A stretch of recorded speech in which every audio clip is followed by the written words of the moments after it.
성령님이 우리를 기적을 나타내시기 위해서 성령님이 가지신 원리 원칙을 우리가 알아야 되고, 또 그 원리 원칙을 잘 우리가 이해하고 거기에 따를 때 기적이 있다고 말씀하고 있습니다.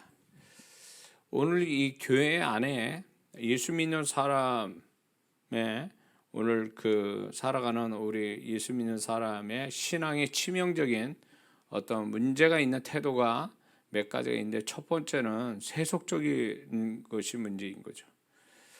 라우디게아 교인들 같이 양다리 걸치고 교회도 다니고 세상 사람과 똑같이 살고, 이렇게 두 가지를 다 하는 거죠. 이거는 세속적인 성도. 그러니까 교회는 다녀도 생활은 세속적이다. 생각이나 어떤 행동이 다 세속적이라 세상 사람과 다를 바 없는, 이게 교회 안에 아주 치명적인 믿는 자의 모습 중에 하나입니다. 이런 성도에게는 절대 하나님이 역사하지 않습니다. 성경은 그런 사람을 위한 하나님의 배려는 없다라는 거 우리는 알아야 됩니다. 두 번째는 교회 안에 두 번째 신앙의 태도의 문제는 뭐냐면 자기 중심적이라는 거죠. 자기 중심적인 신앙. 이게 교회 안에 엄청 그 자기 중심적인 신앙이 결국 무엇을 얘기하냐면 자기 우상이에요. 자기라는 우상을 마음에다 심어놓고 신앙생활하는 거예요. 그게 디모데후서 3장에서 계속 나타난 말세에 나타나는 심령의 첫 번째가 뭐냐면 자기 사랑이에요. 자기 사랑, 돈 사랑, 쾌락 사랑. 그래서 이게 잘못된 자기 중심적인 신앙이 결국 자기 사랑의 한 표현이기 때문에, 이 자기 사랑이 많은 성도들이 결국은 신앙에 그것이 말씀조차도 그것조차도 이렇게 자기가 맞아야 말씀이 받아들여지고 말씀을 골라서 듣는다는 게 이게 문제인 거죠. 그래서 자기에게 유익한, 하나님은 둘째치고 자기한테만 유익하면 그 말씀은 좋다라고 생각하는 거예요. 성경에 어떤 말씀도 우리가 골라서 믿어야 되고 골라서 순종하라는 말씀은 없어요.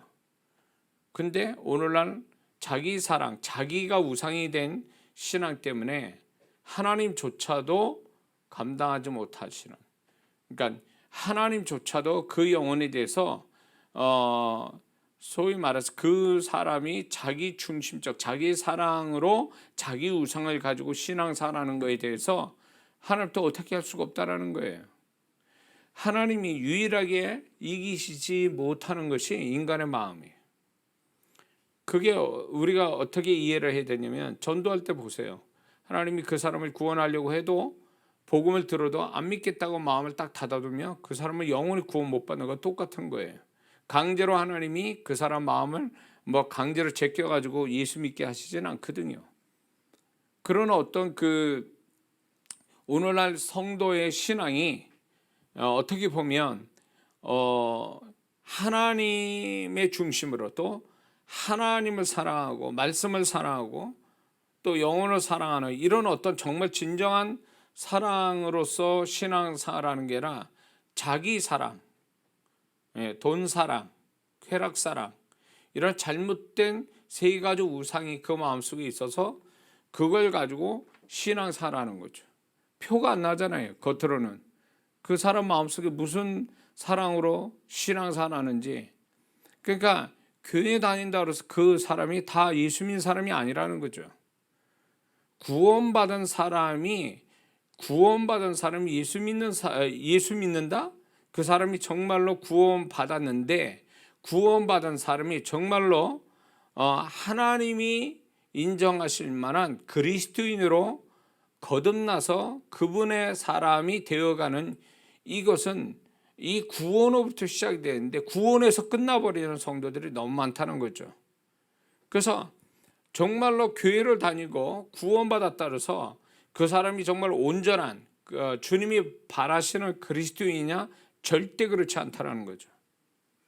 그렇기 때문에 오늘날 이런 신앙을 가진 성도들이 교회 안에 또 많고요. 또 하나의 오늘날 성도의 신앙의 문제는 뭐냐면, 기적을 나타내는 믿음, 기적을 나타내는 신앙이 없어진다는 거죠. 과거보다도 훨씬 더.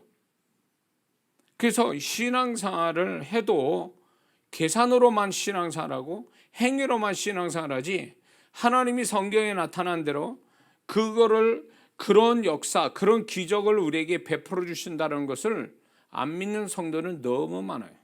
왜냐? 이 기적을 믿으려면 계산을 초월하여 역사하신 하나님과 그분의 말씀이 절대적으로 믿어지는 그런 게 돼야 이제 기적이 나오는데, 하나님과 그분의 말씀을 믿는 것 같은데 믿지 않으니까 기적은 일어나질 않아요. 마음으로 그냥 입술로는 믿습니다 하지만 본인은 알아요. 마음에서 안 믿고 있다는 걸 스스로 알고 있는 거예요, 사실은. 그러니까 하나님의 기적은 우리가 믿음을 가질 때, 그 하나님의 존재와 그분의 말씀을 절대적 믿을 때에 그 기적이 나오고, 그 기적을 낳는 그 믿음을 성령님이 아시고 기적을 나타내 주시는데, 오늘날 교회 안에 기적이 너무 희귀해졌다라는 거죠. 이게 무수히 많은 성도들이 계속 이 기적이, 소위 말하면 세상이 말하는 기적, 우리가 볼 때는 그냥 당연한, 우리의 믿음에서 나타나는 당연한 이런 것들을 이제 우리가 자연스럽게 늘 얘기하고 있어야 되는데, 그런 얘기하는 교회가 아니라는 거예요. 그런 걸 얘기하는 교회가 아닌 거예요. 그래서 교회 와서 그냥 포장돼서 성도, 집사님, 직분자들 서로 교회 안에서 교회 생활을 충실하게 하는 걸 신앙생활 다 잘하는 것처럼 생각하고 있다는 거죠. 교회 생활 충실하는 건 기본이에요. 그거는 그렇게 해야 되는 거예요, 사실. 그러나 그게 전부는 아니에요. 그게 교회 나와서 예배드리고 기도하고 봉사하는 거, 그게 전부가 아니란 말이에요. 제가 얘기했지만 교회 바깥에 일상의 삶에서 주님과 함께 사는 거 뿐만 아니라 우리가 그분과 함께 살기 때문에 기적을 경험하고 사는 거, 이게 당연하고 이게 자연스럽게 나타나야 되는데, 그렇지 못하는 것이 오늘날 성도들이 당연한 것처럼 생각해요. 기적이 없는 거, 하나님의 계산을 초월해서 하나님만이 역사하신 걸 우리가 경험하는 거, 이게 당연히 나타나야 되고 자연스럽게 나타나야 될 게 안 나타나는 걸로 아주 그게 당연한 걸로 살아가는 거죠. 그냥 그런 사람들 보면 이상하게 보고 있고, 그런 사람은 좀 무식하게 보이고, 수준이 떨어지니까 저런 일이 벌어지지 라고 그렇게 시기도 아니고 질투도 아니고 뭔가 이렇게 착각하고 있는, 누가 진짜 하나님을 제대로 믿고 있는지에 대해서 잘 모르는, 이런 게 교회 안에 분별력이 없는 성도들이 너무 많다는 거죠. 지금 우리가 살아가는 이 세대가 너무나 계산적이고 너무 타락되어 있고, 너무나 이런 세대 속에서 우리가 하나님이 살아계심을 우리는 경험으로써 내가 경험하고 그거를 간증하고 자랑하는 이런 신앙이 되어야 되는데, 그런 신앙이 되어지지 못하고 있다는 거죠. 그래서 이렇게 하나님의 기적을 보는 기본적인 믿음도, 그 믿음도 없고, 설사 그 믿음을 가졌다 할지라도 기적은 성령님이 나타내시는데, 그 성령님이 어떻게 기적을 나타내시는가, 어떤 원리 원칙에 따라서 기적을 나타내시는가, 이걸 더더욱 모른다는 거죠. 그러니까 평생 살다가 어쩌다가 역사가 일어난 거예요. 어쩌다가 모르고 있다가 어쩌다가 일어나는 거죠. 이게 과거에는 그럴 수 있어요. 영적인 지식이 모자랄 때 누가 가르쳐준 사람도 없고, 그러니까 그런 기적이 어떻게 와야 되는지도 모르고, 기적이 왔다 해도 어떤 방법으로 왔는지조차도 잘 설명도 못하는 그런 때가 있었어요.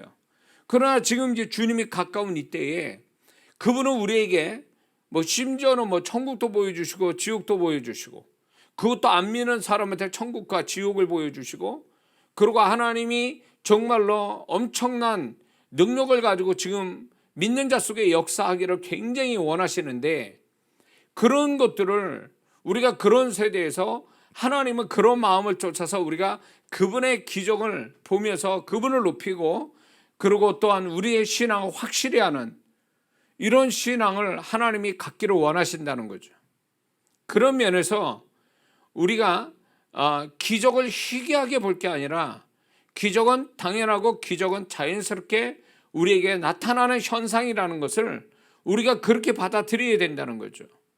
그러기 위한 믿음과 그러기 위한 성령님의 기적을 나타내는 성령님을 알아가는 것, 성령님의 어떤 원리 원칙을 알아가는 것은 대단히 중요한 일이라는 것입니다. 그래서 교회에 어떤 이런 잘못된 신앙에 걸림돌되고 방해되는 이런 것들이 이제 세속화되는 거, 자기 중심적이고 자기 사랑, 자기 우상이 빠져 있는 거, 그다음에 기적을 낳는 믿음을 소멸하는 거, 그 믿음을 버리는 거, 그리고 이 모든 우리의 신앙을 이끌어가고 신앙에 도움을 주는 보혜사 성령님을 무시하고 살아가는 이 모든 것들은 정말로 위험스럽고, 이런 것들이 버려지지 않으면 신앙이 껍데기만 가지고 있고 무늬만 크리스찬이고 교회만 왔다리 갔다리 하는 그런 종교적인 사람이 되다가 끝나버린다는 거죠. 그렇게 되면 구원받아 천국 갈 때는 겨우 구원받아서 가는 천국, 그것밖에 없다라는 거죠. 정말 우리가 지금 이때 영적으로 혼탁하고 영적으로 막 이렇게 우리를 우는 사자같이 우리를 집어삼키려고 사단의 역사가 득세하는 이때 정말 그 신앙을 끝까지 유지할 수 있느냐? 정말 그 신앙을 주님 오실 때까지, 아니면 자기가 죽는 그 순간까지 그 신앙을 유지하고 가느냐? 절대 그렇지 않아요. 지금은. 왜 그러냐? 지금은요, 죄가 과거보다 훨씬 넘쳐요. 죄가 넘치고 사단도 자기의 때가 얼마 남지 않고 있기 때문에 엄청난 능력을 가지고 자기, 소위 말하면 이 땅에 사단의 도구가 되는 사람들이 무지무지 많아졌다는 거죠. 그런 사람한테 능력을 주고, 그리고 이게 돈이면 다 된다라는 이 물질 만능주의 이 사상이 모든 전 세계 사람들한테 다 이게 들어가 있고, 이렇게 신앙 지키기가 불리한 이때에 우리가 이 신앙을 지키기 위해서 굉장히 몸부림쳐야 되는데, 이게 지식 가지고 되는 게 아니라는 거예요. 성경 지식 가지고 되는 것도 아니고, 그게 어떤 율법적 행위 가지고는 지켜지기 어렵다라는 거예요. 본인들은 그거 가지고 신앙 지킨다 그러면 지킨 게 아니에요. 사대교회처럼 살아있으나 죽은 자의 신앙이죠. 정말 그 신앙이 살아있으려면 그분을 경험해야 돼요. 경험적인 신앙이 필요하다는 거예요. 하나님의 존재가 계심을 그걸 경험하고, 기도의 능력도 경험하고, 말씀의 능력도 경험하고, 보혈의 능력도 경험하고, 성령의 능력도 경험하고, 이런 어떤 경험적인 신앙이 그 사람을 단단히 아주 기초가 든든한 그런 건물과 같은 신앙을 갖게 해주는 거죠. 우리는 그런 신앙을 지금 굉장히 필요한 때 우리는 살아가는 거예요. 그래서 저는 이 부분이 계속적으로 제가 집회해 오면서 기적을 수도 없이 하나님께서 현장에서 또 저를 통해서 나타내시고, 지금 또 기도회나 예배를 통해서 기적을 나타내신 이것들이 어떻게 하면 더 많은 사람들이 성령님의 기적을 경험하게 하실까에 대해서 하게 할까라고 생각해 볼 때에, 저에게 가르쳐 주신 이런 성령님이 기적을 나타내는 그 성령님이 가지신 원리 원칙, 이거를 알면 훨씬 더 기적을 경험하기에 수월하다는 것을 이제 깨달게 된 거죠. 그래서 이걸 정리해서 이제 말씀을 드리는 거예요. 사실은 이게 제 사역 속의 비밀이었던 거죠. 자, 그래서 지난주까지 이제 성령의 흐름, 성령님의 타이밍, 이제 세 번째에서는요, 성령님의 순서예요. 순서. 성령님의 순서가 굉장히 중요하다는 걸 우리는 알아야 됩니다. 오늘 이 본문의 말씀에 모든 것을 조화롭게 하고 순서대로 행하라. 이거는 바울이 교회 공동체로 향하여 말씀을 하나님이 주신 거지만, 이건 성령께서 개인적으로 어떻게 역사하는가를 알려주시는 공식과 같은 이야기입니다. 이게 순서대로 행하라.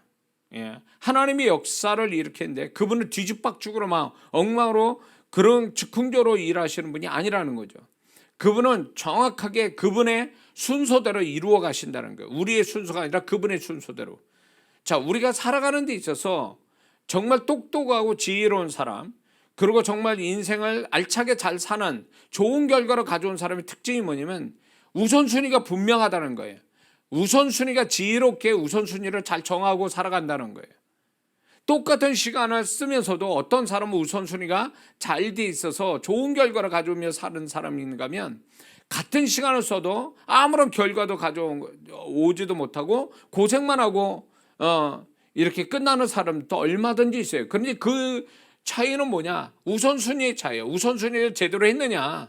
1번과 2번과 3번과 10번까지 20번까지 그게 번호가 제대로 우선순위가 잘 정리됐느냐? 그거에 따라서 사람이 달라지는 거죠. 근데 이제 이런 게 있습니다. 어린아이들 보세요. 어린아이들은 아직 지각이 발달되지 않다 보니까 어린아이들은 우선순위를 잘 모릅니다. 그게 뒤집박죽이죠. 그런 아이들을 보게 되지 않습니까? 어린아이들은 아직 어리고 지각이 발달하지 못하니까 이게 이제 우선순위를 잘 정하지를 못하죠. 근데 이게 어린아이뿐만 아니라 어른 돼서도 우선순위가 정리가 안 돼가지고 인생을 참 낭비하고 살아가는 사람들, 어떤 결과도 없이 수고만 하고 많은 이런 인생의 이 성인들의 문제점은 뭐냐면 정확한 지혜로운 우선순위를 가지고 살지 않는다는 얘기입니다. 그래서 우리가 이제 우선순위를 가지고 살아가는 건 굉장히 중요한 삶의 태도인데, 이거보다 더 중요한 건 문제는 뭐냐면, 중요한 것은 성령님이 우리에게 기적을 나타내시는데 그분의 우선순위가 딱 정해져 있다는 것입니다.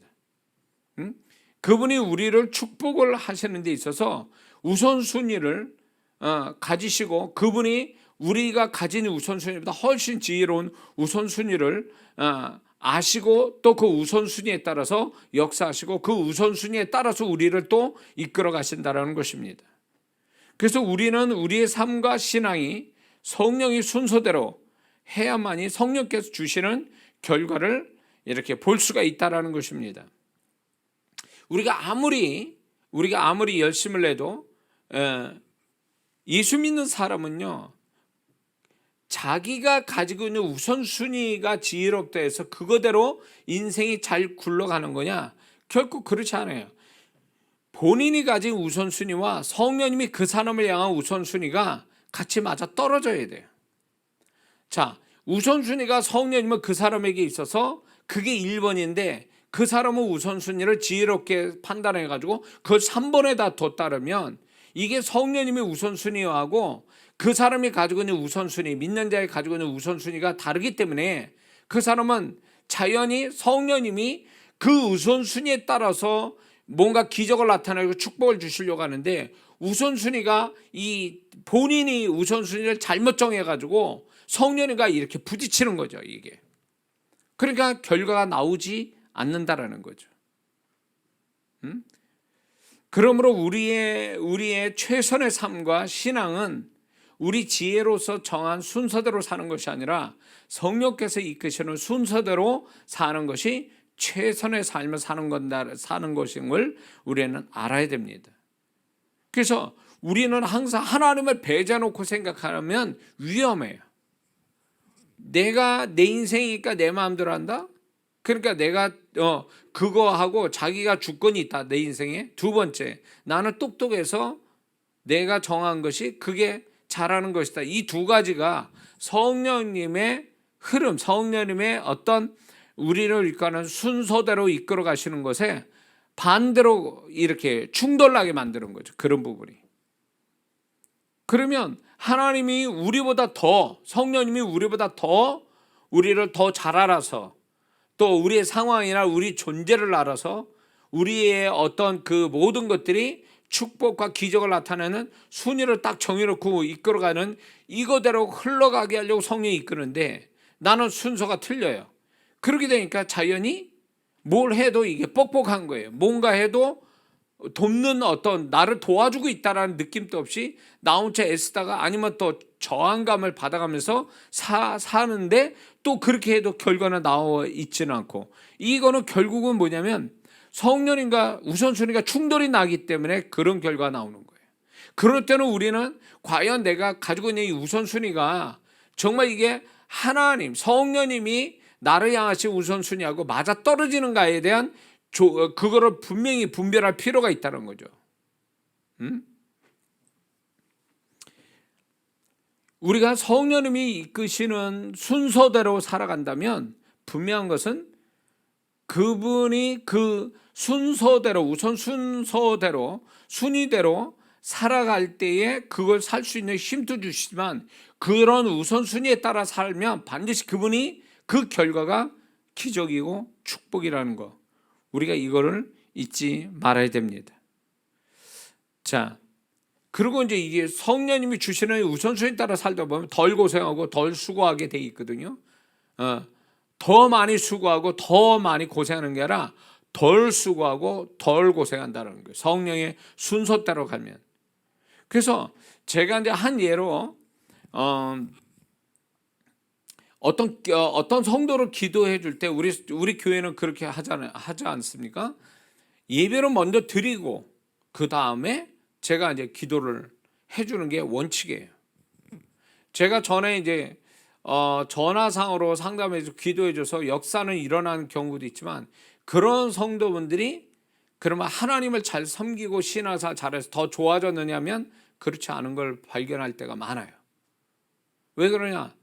이런 분들이 소위 말해서 하나님을 높이고 그 다음에 하나님의 은혜로 받을 생각해야 되는데 하나님을 높이는 예배를 드리지 않는 채 고생하지 않고 아니면 수고하지 않고 괜한 시간 빼앗기지 않게 해서 이 예배도 안 드리고 그냥 기도만 받고 뭔가 도움 받으려고 하는 이런 자세에서 성령님이 역사하지 않는다는 거죠.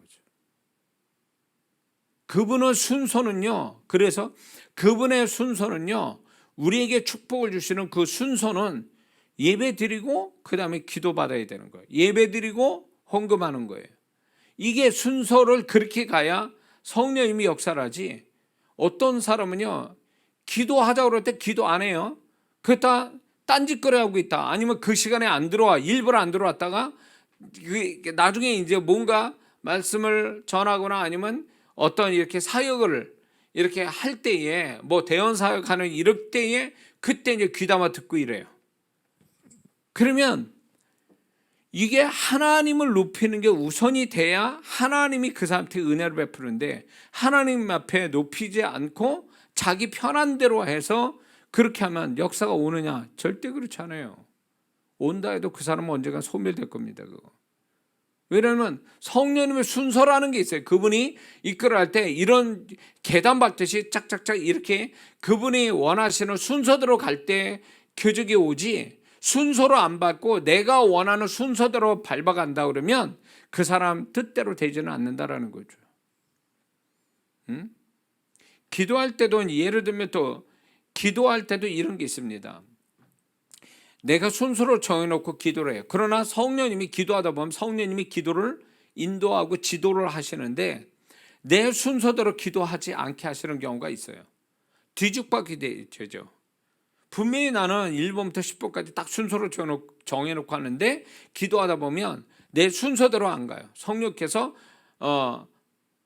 내가 1번 정한 게 나 5번으로 가고 내가 5번 정한 게 1번으로 가고 이렇게 성령님이 기도를 막 순서대로 이렇게 이끌어 가세요.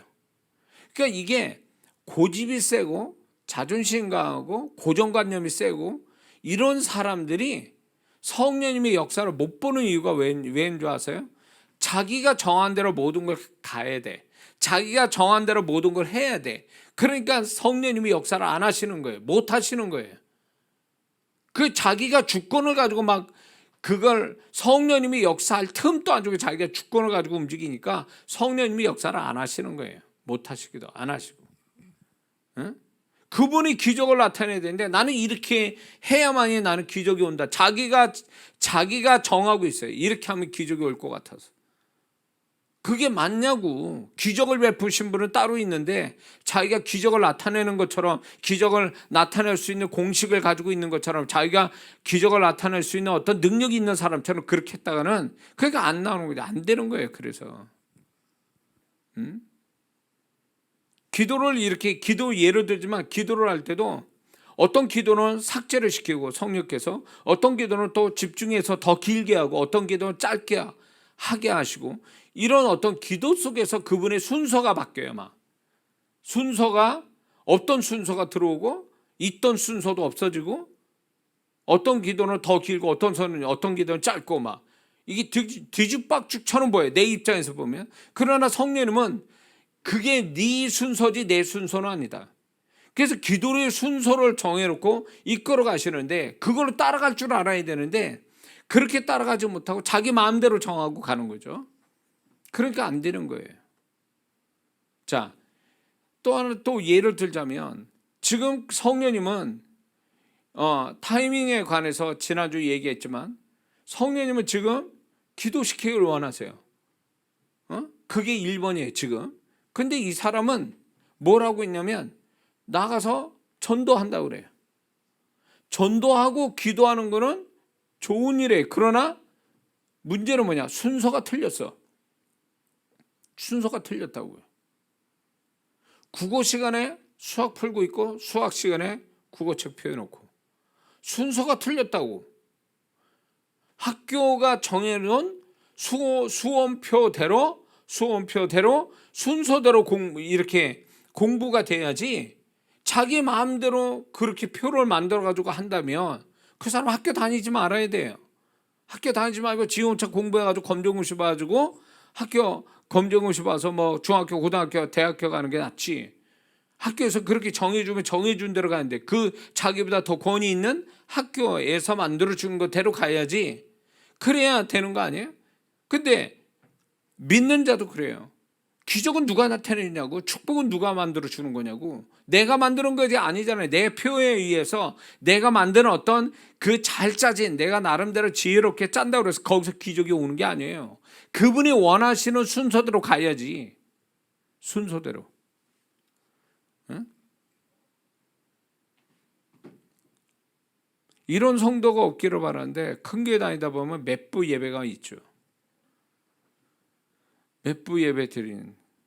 근데 어느 성도는 이런 성도는 없을 거라 봐요. 예를 들어서 얘기하는 거예요. 결혼식장 갔다 오고 와서 예배를 드려요. 주일날. 순서가 맞는 거예요? 그게? 아니잖아요. 예를 들어서 얘기하는 거예요. 아니 주일날 하나님께 예배 드리지 않고 결혼식장 갔다 와. 자기 일부터 볼일 보고 와가지고 4부 정도 예배 드려. 이 사람은 원래 1부 예배 드린 사람인데. 이렇게 되면 이게 순서가 바뀌니까 그 사람 예배 안 받으신다고요. 하나님께서. 드렸다는 게 중요한 게 아니라 하나님 받으시냐가 중요한 거지. 순서가 틀렸잖아요. 순서가. 응?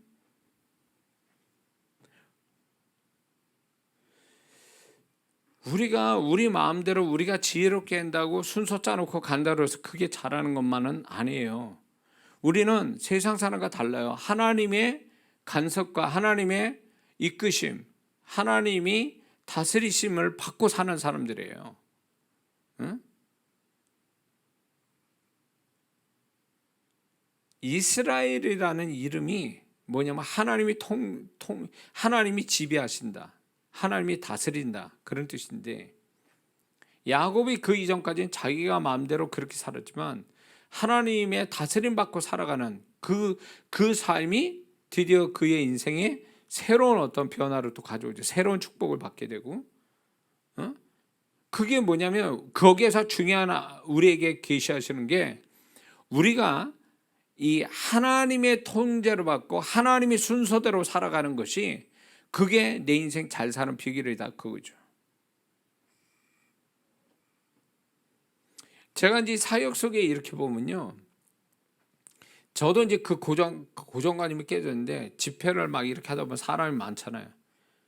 근데 이제 제가 그거를 성령께서 그거를 잘못했다는 걸 가르쳐 줄 때까지 그런 내가 가지고 있는 생각대로 사역을 계속 해왔어요. 그게 뭐냐면 이제 성도들을 사역을 할 때 이제 인간적인 서열로 이렇게 순서로 하는 거야. 앞자리부터 합니다. 뭐 어린애부터 합니다. 나이 드신 분부터 합니다.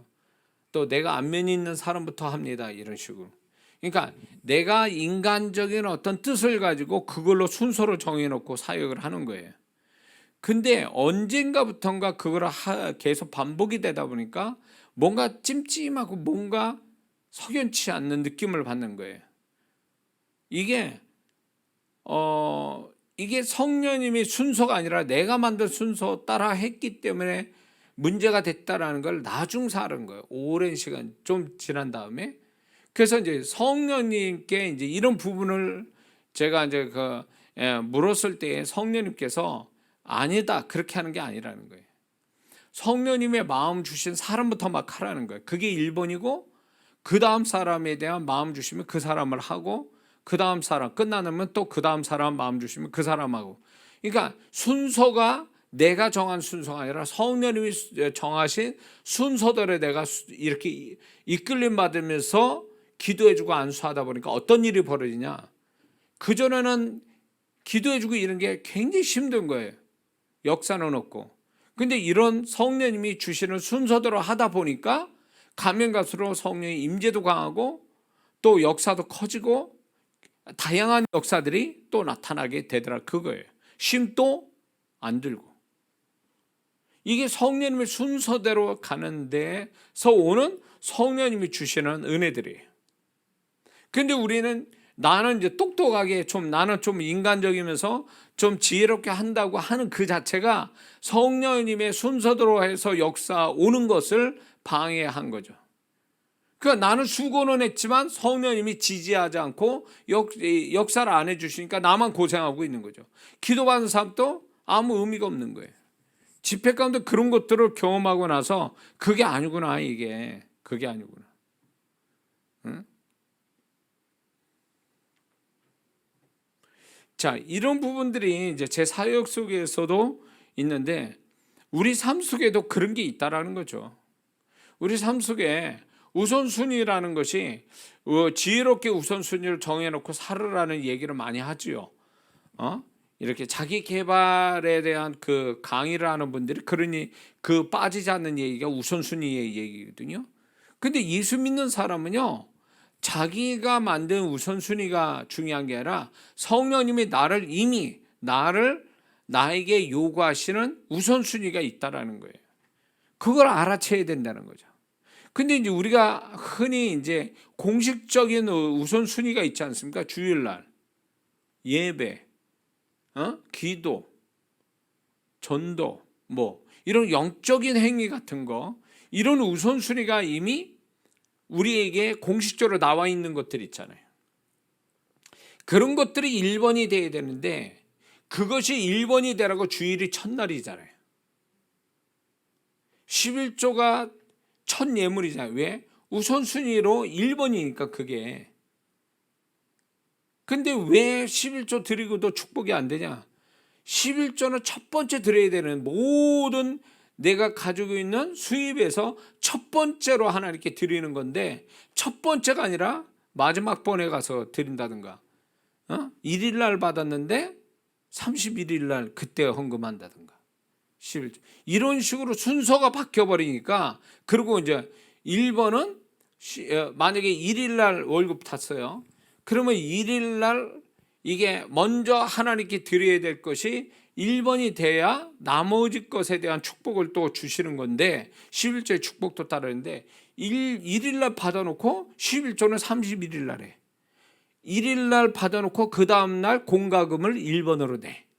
이런 식으로 돌아가 버리니까 우선순위, 성령님이 역사하시는 우선순위에서 다 망가뜨리는 거예요. 그러니까 역사가 안 오는 거예요. 그래서 이런 성령님의 순서를 무시한 채 막 살아가는 성도들이 결국 성령님의 순서를 몰라서 무시하는 것도 있지만 알면서 무시하는 것도 있어요. 왜? 내 인생을 내가 더 잘 알고 내가 지혜롭다고 생각하니까 내가 막 정해놓고 가는 거죠. 이게 굉장히 무서워요, 이게. 그러니까 자기 틀이 강한 사람, 고집센 사람, 고정관념이 강한 사람들, 이런 사람들이 이게 성령님의 이 순서를 알고 여기에 이제 그 성령님을 의지하고 이렇게 하면 이 성도가 가지고 있는 이것이 업그레이드 되고 더 성령님을 더 그 순서대로 살려고 몸부림쳐서 더 좋은 결과가 나오는데, 그렇게까지가 이 사람이 그런 성령님을 인정하고 그분에게 순서를 맡기고 순서대로 살아가는 그 과정이 쉽지는 않아요. 이런 아주 그 자기 애가 강하고 자기 고집이 있고 이런 사람이 상당히 어려워요. 신앙생활 전환하는 게 성령님 시키는 대로 성령님이 순서대로 돌아가는 게 쉽지 않다라는 거죠. 네?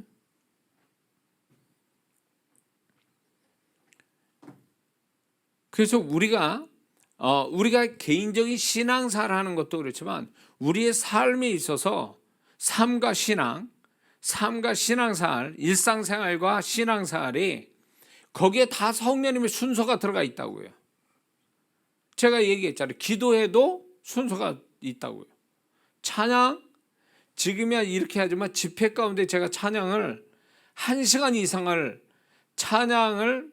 이렇게 소위 말해서 집회에 찬양 부른 다음에 설교가 들어가야 되는데, 어느 때는 찬양을 한 3-4곡 부르고 설교가 들어간 적도 있어요.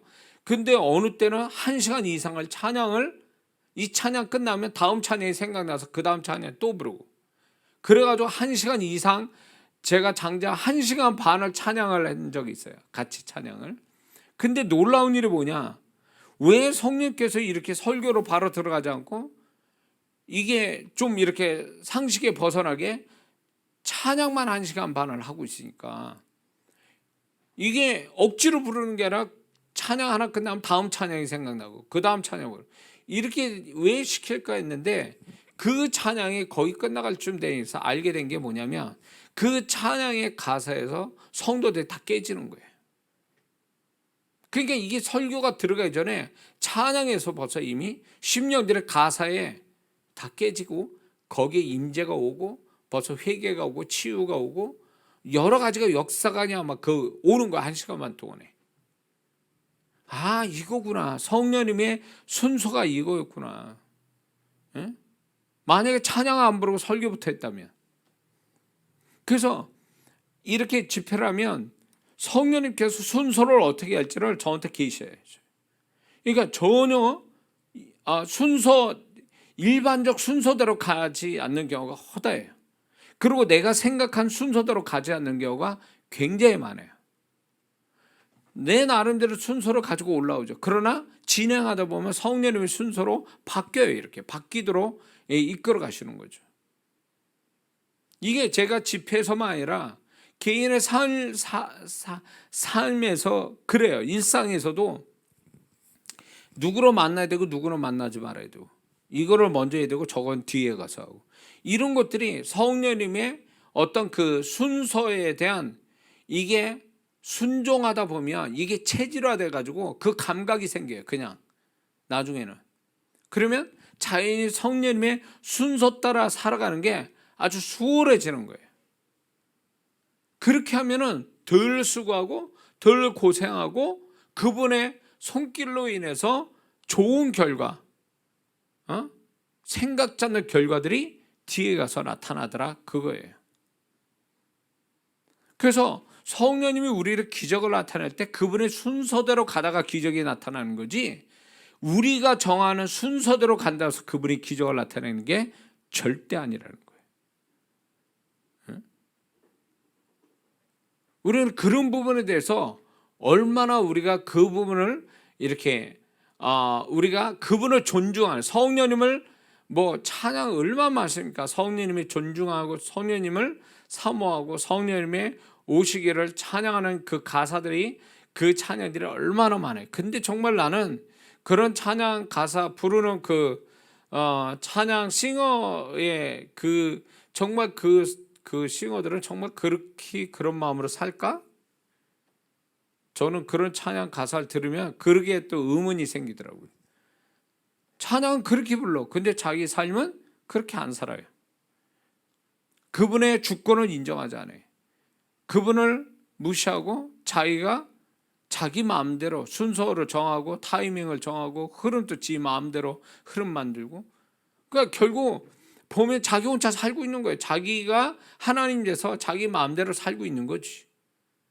우리를 돕기 위해서 보혜사, 우리를 곁에서 돕기 위해서 오신 보혜사 성령님을 의지하거나 그분의 뜻에 순종하는 게 아니라 그분을 무시한 채 우리가 그냥 우리 스스로가 인생을 살려고 하는, 이것이 결국 기적을 못 본다는 거죠. 이런 사람은 계산으로 나온 것만 헤아릴 수 있는 거예요. 계산을 뛰어넘은 하나님이 해주시는 기적은 경험 못 합니다. 그래서 이게 성령님의 이 순서를 아는 것, 이렇게 되려면 성령님의 순서를 알으려면 우리가 이 부분에서 알기 위해서 우리가 가져야 할 태도가 첫 번째가 뭐냐? 성령의 임재 속에 있어야 됩니다. 성령님의 임재 속에 있어야 성령님의 순서를 아는 그 어떤 그 교통이 이루어지죠. 성령님의 임재가 있어야 돼요. 그 다음에 그 임재 속에서 나의 어떤 생각, 계획, 인간적인 어떤 마음, 감정, 선입견, 이런 걸 다 내려놔야 돼요. 내가 그걸 딱 정해놓고 있는 한 성령님은 절대로 그분의 것을 계시하지 않아요. 그래서 자기 거를 내려놓은 다음에 이제 그분이 어떻게 하기를 원하시는지를 우리가 정말 그분과 소통하면서 그분이 순서를 알려고 우리가 그분께 묻고 그분의 또 순서를 알기 위해서 기시적인 마음을 받는 거, 이 굉장히 중요합니다. 그리고 이제 그러다 보면 성령의 임재 속에서 순서를 알기 위해서 이런 과정을 갖다 보면 그 임재 안에서 내가 정한 순서가 틀렸구나라는 걸 알게 돼요. 성령님이 지적해 주시는 거예요. 네가 그런 걸 알기 원하니? 네가 가지고 있는 순서와 내가 가진 순서가 어떤지를 네가 정말 진심으로 알기 원해? 그러면 성령께서 임재 속에서 내가 기다리고 있으면 그분이 알게 하세요. 그 알게 해서 이거부터 시작하는 거구나 라는 것을 스스로 알게 해서 그거를 따라 할 수 있도록 알려주신다라는 거예요. 알려주시는데 그게 처음에 자기가 생각한 것보다 다를 수도 있어요. 자기는 그게 1번이라고 생각하는데 엉뚱한 성령님이 가르쳐 주시는 다른 어떤 것이 1번이 될 수도 있거든요. 그래서 내 마음대로 내가 막 내 머리 돌려가지고 막 이렇게 하지 말고 어떤 부분이 순서가 정해져야 된다면 임재 속에서 나의 모든 것들을 다 내려놓고 그분의 순서를 내가 받아서 정말 그 계시적인 마음으로 받아서 그 순서대로 순종하려는 태도로 먼저 가져야 그분이 존중을 받으시기 때문에 그분이 직접 가르쳐 주신다는 거죠. 이 굉장히 중요한 태도예요. 그래서 얼마나 내가 상황을 잘 분석해서 판단하고 있느냐, 판단해서 순위를 얼마나 잘 정하느냐, 이건 세상 사람이 하는 방법이고 우리도 그렇게 할 수는 있어요. 그러나 그렇게 해서 그걸로 끝나는 게 아니라 성령님께 물어야 된다고. 이게 성령님이 순서인지를 확인받아야 되는 거예요. 확인을 받아야 된다고. 확인을 받아야 비로소 성령님이 이제 우리가 그 임재 속에 있으면 그 성령님이 우리가 음성을 안 들어도 이미 그 감각이 있어서 그걸 가르쳐 주신다고요. 어떠한지를. 이게 굉장히 중요한 부분입니다.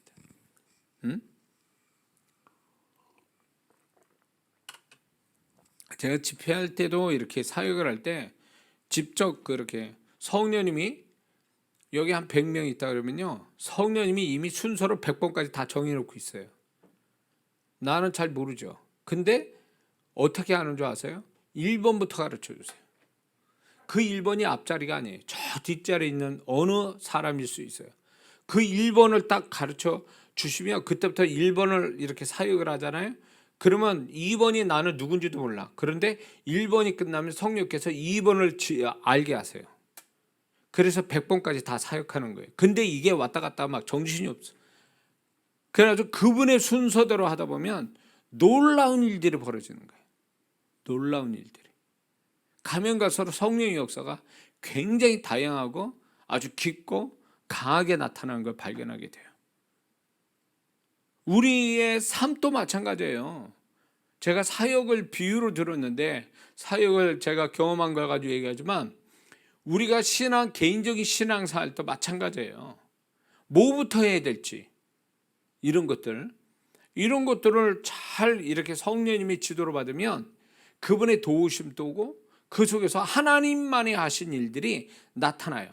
근데 그게요, 기적은 두 가지의 형태가 있어요. 다른 사람 볼 땐 기적 같지 않은 기적이 있고요, 다른 사람이 볼 때도 기적 같은 기적이 있어요. 이게 무슨 말이냐면, 분명히 다른 사람이 볼 땐 기적 같지 않는 기적이 있는 게, 그게 뭘 의미하냐면, 분명히 내가 나는 이렇게 하기를 원했는데 성령님은 또 다른 순서를 정해놔서 내가 거기를 순서 따라 갔더니 내가 생각한 이상의 어떤 결과를 갖게 돼요. 근데 그거를 외부 사람들은 전혀 그거를 내가 설명하기 전까지는 모른다는 거죠. 그냥 외부적인 보여지는 걸로 쟤는 그런 결과가 나왔구나 이렇게만 알지, 내가 원래는 그런 결과를 가져오려고 했던 것도 아니고 그만한 결과를 가져올 수도 없었다라는 것을 설명하지 않은 이상 그 사람이 이게 기적이라고 동의를 안 해준다는 거죠. 내가 설명을 해야 비로소 그 사람이 아는 거죠. 그러니까 나만 아는 거예요, 그 기적은. 왜? 내가 생각한 이상으로의 어떤 결과가 나오는 거를 설명하기 전까지는 사람들한테 나만 아는 기적이에요, 이게. 이런 기적이 있고요, 정말 내 외부 사람들이 저 기적이야, 저 사람한테 그건 하나님이 하시는 거야, 기적이야, 이렇게 말하는 놀라운, 계산으로 안 나오는 걸 세상 사람한테 인정해 주는 기적이 또 따로 있죠. 그러니까 우리는 두 가지 기적을 경험하고 살아야 되는 거예요. 나만 아는 기적, 모두가 다 아는 기적.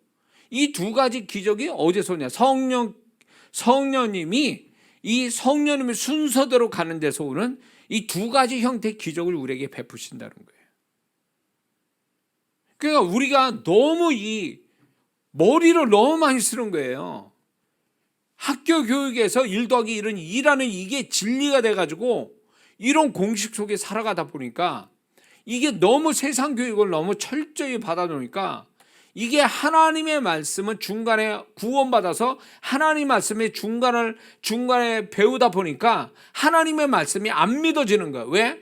너무 믿는 데가 세상 교육으로 세상 수학을 배우는 데서 이게 믿음이 강렬하다 보니까 중간에 예수 믿고 구원받아 성경을 통해서 하나님을 배워가고 성경의 말씀을 믿어서 기적을 경험하는 이게 연수도 짧은 데다가 이거에 대한 강렬한 믿음이 세상의 강렬한 믿음보다 못하니까 우리가 그 기적을 못 보는 거예요, 사실은. 그래서 우리가 신앙생활은 왜 하냐? 세상 교육 받는 거 중요합니다, 세상 살아가는데. 그러나 이거와 동일한 같은 비례만큼의 하나님의 기적을 경험하는 것, 성령님이 이끄시는 기적을 경험하는 이거를 우리가 정말로 자연스럽게 경험이 되기 위해서 신앙생활하는 거예요. 머리에, 예를 들어서 내가 95%가 세상 교육을 받아서 그 세상 교육이 95% 믿음을 갖고 있어요. 근데 어느 날 내가 예수 믿었어요. 그러면 예수 믿으면 5% 정도가 이제 그래도 이제 계산을 뛰어넘는 기적을 희미하게 5%는 갖고 있는 거죠. 근데 구원받은 다음에 계속 하나님 말씀 배우고 기도하고 막 이러다 보니까, 다른 사람 간증 듣고 이러다 보니까 이게 세월이 가면서 세상에 대한 어떤 믿음 95%가 점점 줄은 거죠. 대신 하나님에 향한 영적인 믿음이 점점 많아지는 거죠. 그래서 어디까지 가야 되냐? 50대 50, 이제 세상 교육에 대한 믿음도 있고 하나님에 대한 믿음도 같이 가져서 우리가 조화를 이루어서 하나님의 기적도 보고 세상에 배운 그거 가지고 분별력 가지고 세상도 잘 살아가고, 이런 어떤 조화를 이루는 이런 것들을 가지고 살아가야 된다는 거죠, 우리는.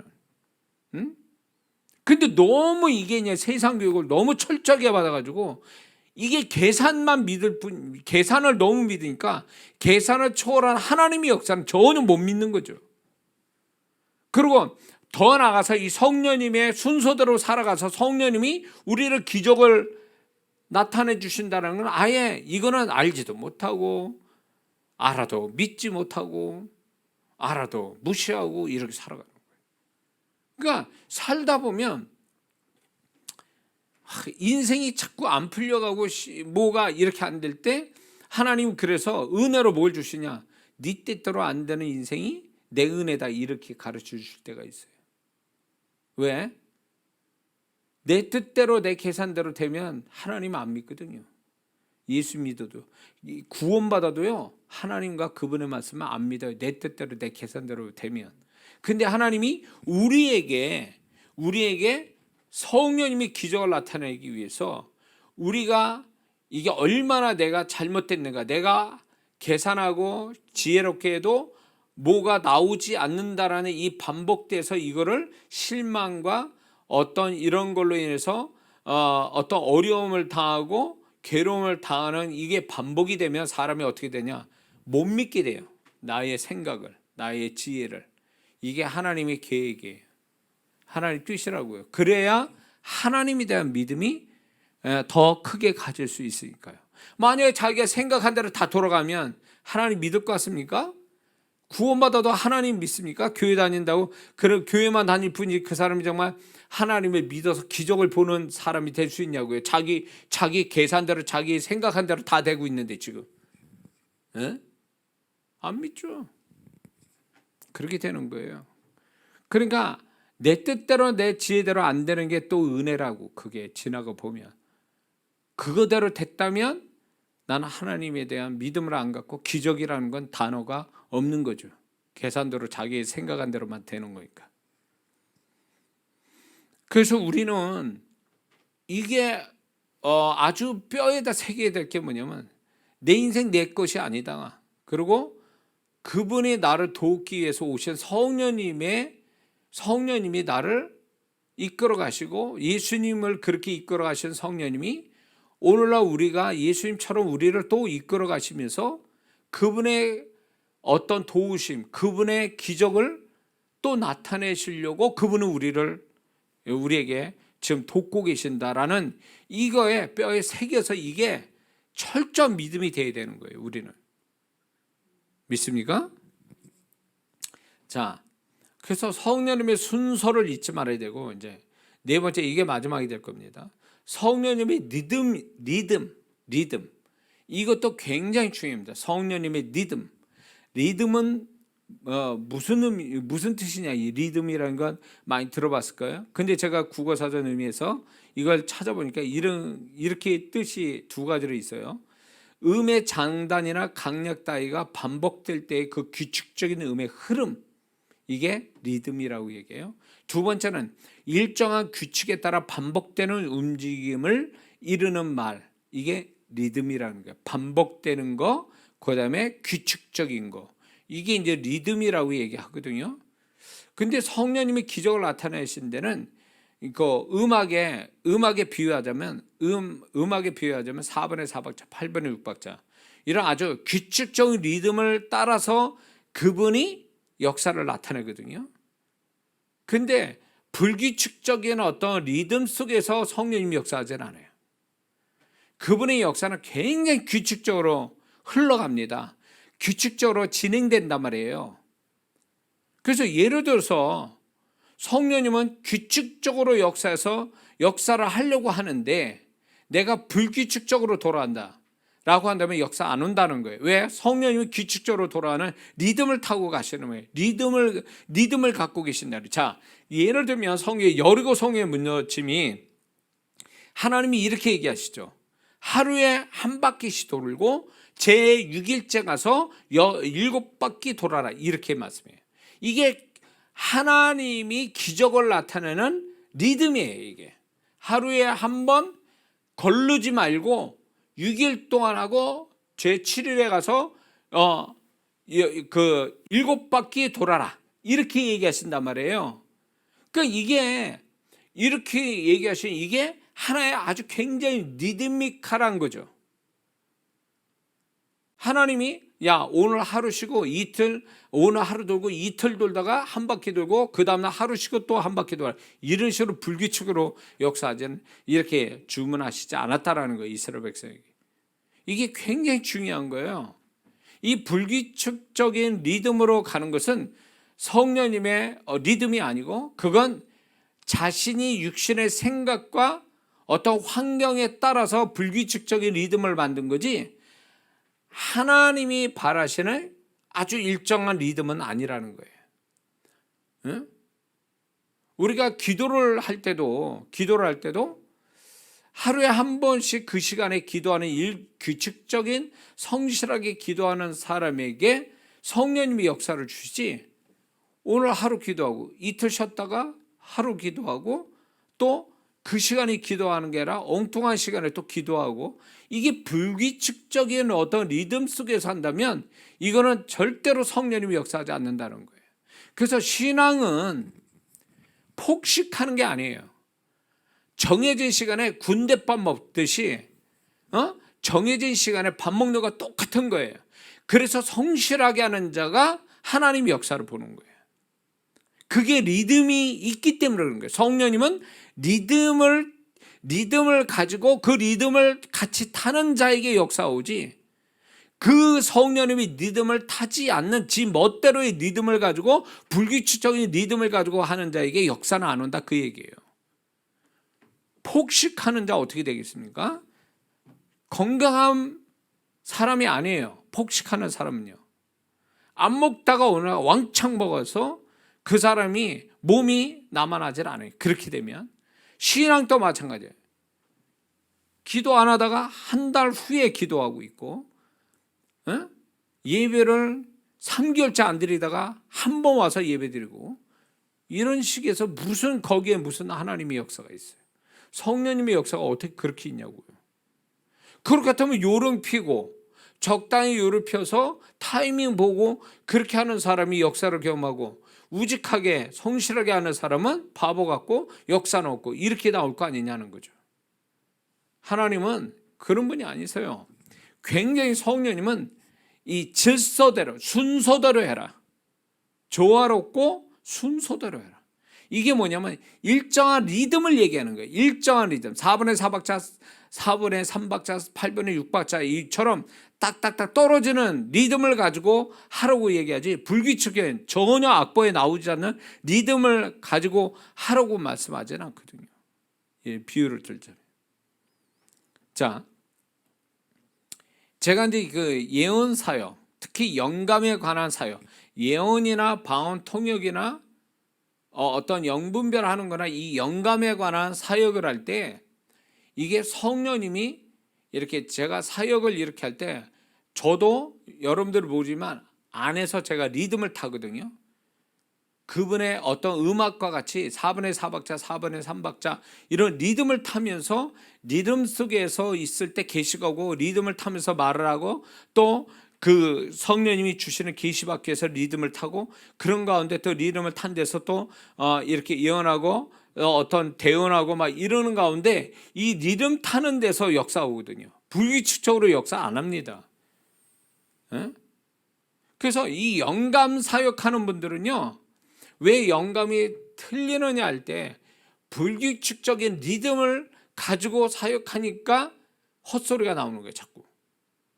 근데 성령님의 그 리듬을 타면서 하는 사람은 정확하게 영감이 와요. 정확한 영감이 온다는 거예요. 방언할 때 여러분 보세요. 방언할 때 진동하는 거 보셨죠? 우리는 방언은사 받은 사람은 다 진동을 합니다. 근데 그 진동이 불규칙적으로 진동하는 게 아니잖아요. 굉장히 규칙적인 진동을 하잖아요. 그게 정상이라는 거예요. 왜? 성령님은 굉장히 그 규칙적인 리듬을 타는 거, 이 리듬 있게 리드미컬하게 이렇게 흘러가는 거에 대해서 그게 그분의 모습이라는 거예요. 그분의 역사를 나타내는. 근데 뭐 예를 들어서 진동도 규칙적으로 하지 않고 불규칙적으로 하는 사람이 있어요. 힘 주는 거나 움직임 자체가 불규칙적으로 움직이는 사람, 그 사람은 자기가 만들어낸 거예요. 그 진동 자체도. 그러니까 그 진동이 성령님의 리듬 속에서 진동이 나야 그 영적인 진동이 그 사람이 기도를 돕고 어떤 역사를 가져오는 계기로 만들어주는데, 진동이 지 멋대로 하다 보니까 영감도 안 오고 기도의 힘도 못 받아요. 성령님이 임재가 끊어져 버려요. 자, 방언, 또 제가 방언에 대해서 비유를 들면, 방언을 할 때 방언이 리드미컬하게 발음이 나오고 리드미컬한 흐름이 있어요. 방언하는 사람들은요. 근데 가끔 다 정신 나간 사람들이 이 방언하는 거 보면 이게 자기의 어떤 혼이 죽고 영이 움직여지는 건데, 영은 성령의 지배로 받아서 리드미컬하게 가고 있는데 혼이 작동되는 사람이 있어요. 혼이 작동되니까 방언하다 아주 사람 옆 사람 놀래게 큰 소리 질렀다가 또 조용히 했다가 큰 소리 지르고, 가만히 있다가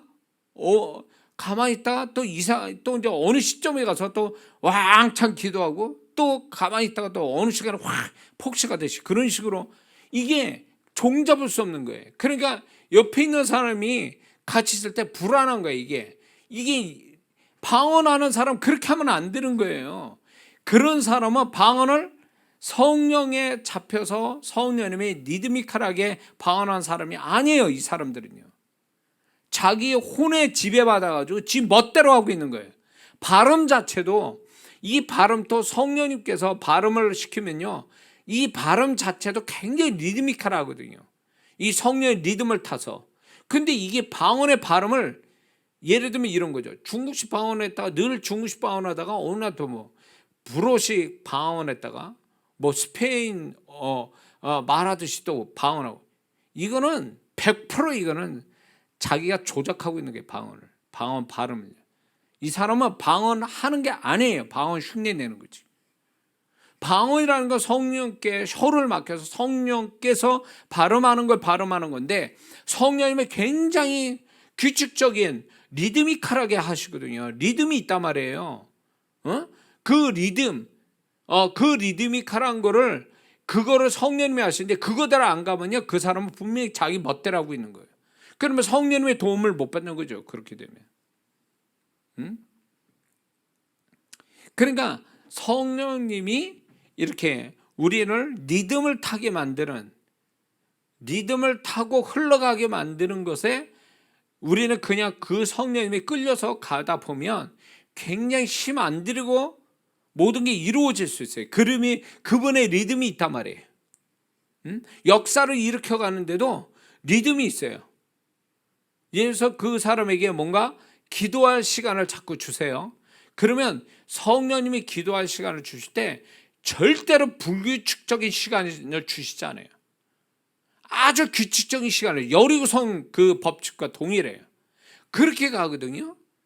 근데 지 멋대로 오늘 했다가 내일은 또 안 했다가 그 다음 날은 뭐 더 열심히 했다가 그 다음에 또 안 하다가 이런 식으로 돌아가니까 성령님의 흐름을 타는 게 아니에요. 성령님의 리듬을 타는 게 아니에요. 이거는. 그러니까 본인 힘들지, 뭔가 느껴져야 되고 임재가 강해야 되는데 임재가 강하지 않고 자기 멋대로 하니까 힘만 드는 거예요. 열심히 하는 게 중요한 게 아니라, 기도를 예를 들면 기도할 때 열심히 기도하는 게 중요한 게 아니라 성령의 흐름을 타고 성령의 리듬을 타라는 거예요. 아니, 어떤 음악이 리듬 없는 음악이 어디 있어요? 리듬이 규칙적으로 들어가는 리듬이 있어야 그게 훌륭한 음악이 되는 거고 사람들한테 어필이 되는 음악이 되지. 그 리듬이 4분의 3박자인데 이게 갑자기 박자가 이상한 박자로 막 가버리면 그게 곡이 되냐고요. 그게 멜로디가 되느냐, 그 얘기예요. 안 되지. 똑같아요. 우리의 삶도 마찬가지예요. 제가 지난날 나의 과거를 뒤돌아봐도 그분은 굉장히 리드미컬하게 인생을 이끌어 가셨어요. 지금까지 그렇게 이끌어 오셨다고, 그분이. 내 삶에 어떤 문제가 생기고 이런 건요, 내가 작용을 해서 내가 어떤 욕심이 있거나 내가 무슨 생각을 잘못했거나 이런 걸 해서 거기서 흐름이 깨져버리고 리듬이 깨진 것 뿐이지, 그분의 리듬을 타면요 모든 게 그냥 물 흘러가듯이 쫙 일정한 어떤 리듬을 타고 가더라, 그 얘기예요. 그러니까 힘 안 들이고 집중력은 더 생기고 그러면서 재미도 있고 이런 식으로 리듬을 타고 간다, 그 얘기예요. 그래서 집회를 할 때도 제가, 이건 자랑이 아니고 성령님이 저를 붙들고 하시는 거니까, 이런 집회를 한두 번 해본 게 아니에요. 18년 19년 동안에. 지금이야 제가 나이가 있어서 성령님이 그런 것들을 좀 줄여주셨지만, 제가 한참 할 때 40대 50대 할 때는요 저녁 7시에 집회 시작하면 그 다음에 새벽 4시 5시 심지어는 6시 해가 뜨는 그 시간까지 사역했다니까요. 근데 그게 힘 안 들어요. 왜 그러냐, 성령님의 리듬을 타고 가니까, 흐름과 리듬을 타고 가니까 전혀 힘 안 들이고 하는 거예요. 응? 그걸 내 힘으로 한다 그러면 되겠냐고. 이게 내 힘으로 하면 안 돼요. 안 된다고. 응? 제가 하룻밤 사이에 그 집회할 때 설교를 그냥 막 공식적인 설교도 하지만 이렇게 중간에 성령께서 주시는 말씀을 자꾸 이렇게 하다 보면 밤 이렇게 4시간 5시간을 설교하는 경우도 있어요. 원고 없이 4시간 5시간을. 그게 뭐냐면 성령님의 흐름 속에 리듬을 타고 가는 거예요. 그러면 그 흐름 속에 같이 있다 보면 성도들도 힘 안 들이고 하나님 역사를 쉽게 봐요. 그러니까 성령님의 기적은 그 리듬을 잘 타는 데서 오는 거예요. 리듬을 잘 탄다. 응? 그래서 그분은 굉장히 규칙적인 어떤 리듬미컬하게 우리를 이끌어 가신다. 그래서 뭔가 이렇게 엇박자가 나고, 특히 영감 사역 같은 경우에 이게 박자가 안 맞아요. 이게 뭔가 그냥 박자가 느려지거나 빨라지거나 이러면 안 돼요. 영감은 일정한 박자 속에 리듬을 타고 해야 영감도 잘하고 거기서 역사 임재도 강하거든요. 그러니까 우리가 그렇게 삶을 살아갈 때도 어떻게 보면 음악의 선율과 같아요. 음악의 어떤 리듬과 흐름과 같이 우린 인생은 살아가는 거거든요. 성령께서 그렇게 이끌어. 그렇게 되면 굉장히 힘 안 들이고 살아가는 거예요. 진짜 고생을 하더라도 리듬을 안 타고 불규칙적으로 내 마음대로 살아서 오는 그 힘든 것보다도 훨씬 더 덜 힘들고 살아가는 거죠. 성령의 리듬을 타고 흐름을 타고 가는 그 자체가. 에? 그래서 이렇게 기도하거나 뭐 찬양하거나 뭐 이런 거 보면 영적인 행위를 갖는 그 모든 것들이 리듬이 있어요. 그분의 리듬. 그분이 주권하신다면 그분의 리듬이 있어요. 찬양 인도하는 거를 제가 이제 집회를 많이 하다 보니까 찬양 인도를 많이 해요. 제가 설교하잖아요. 보면 딱 그게 보여요. 성령의 흐름 따라 리듬을 타고 찬양하는 친구들이 있는가 하면 고만해야 되는데 더 하고 있고, 더 해야 되는데 덜 하고 있고, 여기서 끝내야 되는데 늘어지게 하고 있고, 막 이런 어떤 리듬이 없는 그런 찬양은 힘만 들고 본인도 힘들고 앉아있는 사람도 은혜도 안 되고 힘만 들어요. 리듬을 안 타니까. 그래서 이거는요, 이런 얘기를 하게 되면 이제 소위 말해서 이거는 여러분들이 들을 때 이론으로 듣지만 이걸 실제로 경험해 보면 이게 계속 리듬 타는 법을 알면 나중에 체질화돼요. 이게 체질이 돼서 그냥 자연적으로 감각이 생겨요. 소위 말해서 어릴 때에 그 음악을 많이 접한 아이는 음악의 음률이나 리듬을 잘 타요. 박자도 잘 맞추고. 그게 몸에 밴 거예요. 어릴 때부터. 그렇게 되면 자연스럽게 음악을 잘하게 되죠. 감각이 있으니까. 특히 흑인 교회를 가보면 그 흑인들은 어릴 때부터 이게 뭐랄까 리듬이 있고 흥이 있잖아요. 흥이 있고 리듬을 잘 타다 보니까 어릴 때부터 이 아들이 유전적으로도 그런 것도 있지만 어릴 때 가정에서 그런 리듬 타는 음악을 접하고 리듬을 잘 타는 이렇게 되니까 흑인들이 훨씬 더 백인보다도 음악적 어떤 그 감각이 뛰어난 거예요. 흑인 교회가 보면 기가 막힌 거예요. 이건 정말 어떻게 저렇게 할 수 있을까? 아주 그 음악의 음에 대한 또 박자에 대한 이런 감각이 뛰어나거든요. 그게 부럽더라고요, 사실은. 그러니까 그런 것들이 결국은 성령님께서 우리를 이끌어 가시는 그 리듬을 타고 우리를 이끌어가는 걸 우리도 자꾸 경험하다 보면 나중에 감각이 생겨요. 그 리듬을 어떻게 타야 되는지 그걸 알게 돼요. 그거를. 그러면 굉장히 그분의 손길도 경험하고 그런 걸 통해서 또 하나님 그분의 역사를 나중에 또 보게 되는 이런 일들이 있다라는 거 여러분들 분명히 아셔야 될 줄 믿습니다.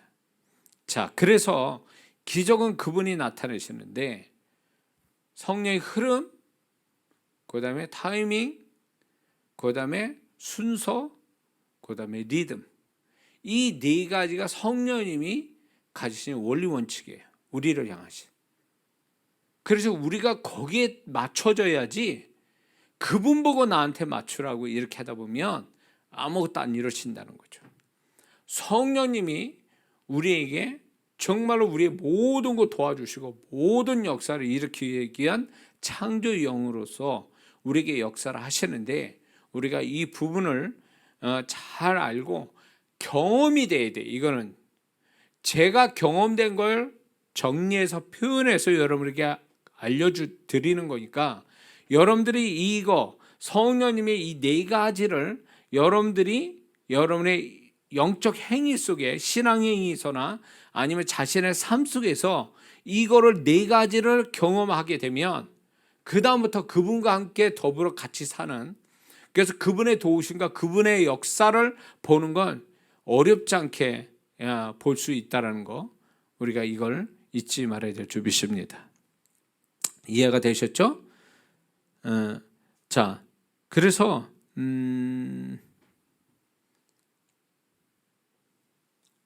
우리가 성령님의 리듬을 이거를 하고 마칠 건데 성령님의 그 리듬을 우리가 타야 그 안에서 그분의 역사를 보는데 그러면 성령의 리듬을 우리가 알고 그 속에 있으려면 어떻게 해야 되는가 할 때 우리의 태도가 이런 것들이 있으면 좋습니다. 그게 뭐냐면 첫 번째는 이 성령의 리듬을 타려면 좀 사람이 단순한 면이 있어야 돼요. 단순함.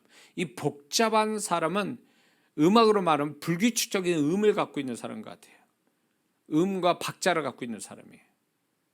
복잡하게 생각하는 사람. 그러니까 좀 하나님 앞에서 좀 단순한 생각과 단순한 삶이 이게 성령의 리듬을 타는데 아주 중요한 어떤 기본이 되어줍니다. 그 다음에 규칙적인 리듬 있는 신앙생활이 굉장히 중요합니다. 아까 얘기했지만 폭식하듯이 신앙생활하는 사람은 어렵다. 이 문제가 된다는 거죠. 육체에 병 걸리듯이 신앙에 병이 걸린다는 거죠.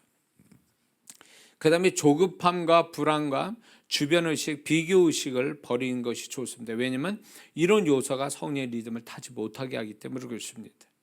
그리고 집중력이 있다면 성령의 리듬을 타는데 굉장히 도움이 됩니다. 집중력을 갖고 있다면 무엇이든 간에 그 집중력이 결국 성령의 리듬을 타게 만듭니다. 그 다음에 육적인 감정과 환경에 민감한 것이 성령의 리듬에 방해될 수 있게 합니다. 육신적인 감정, 환경에 민감한 것, 이거는 성령 리듬에 방해가 된다. 그 다음에 성령의 리듬 안에 계속 있으면 성령의 리듬감을 갖게 된다. 그래서 감각이 생긴다는 거죠. 그래서 본능적으로 거기에 반응하게 되고 자연히 그 성령의 리듬 따라 흘러가게 된다는 거죠. 그 다음에 이제 평안한 마음을 가지고 있는 것이 성령의 리듬을 알게 해준다는 거예요. 평안한 마음. 평안한 마음 속에서 그게 감지가 되지 막 불안하고 막 이렇게 다른 어느 한쪽에 생각이 쏠리고 막 이래버리면 성령의 리듬을 잃어버린다는 거죠. 자, 왜 이런 얘기하는 것을 계속 반복하는 이유는 우리가 우리 인생의 주인공이 아니에요. 우리가 우리의 인생을 주권적으로 이끌어가는 주체자가 아니란 말이에요. 우리는 우리의 인생을 주의 것이 돼서 주님이 우리를 이끌어가고 그 일을 성령님이 우리를 역사에 가는데 그 성령님이 따라가는 것이 그게 인생을 잘 사는 믿는 자의 모습이지, 우리가 우리 식대로 우리 계산대로 우리가 고집 피우는 대로 간다고 해서 인생이 잘 되는 게 결코 아니다. 그분이 이끌어 주신 대로 가서 그분의 어떤 기적을 나타낸다면 그거는 우리가 먼저 영광 받을 게 아니라 하나님 앞에 영광을 받게끔 하기 위한 성령님의 역사라는 거, 우리가 이걸 잊지 말아야 될 줄 믿습니다.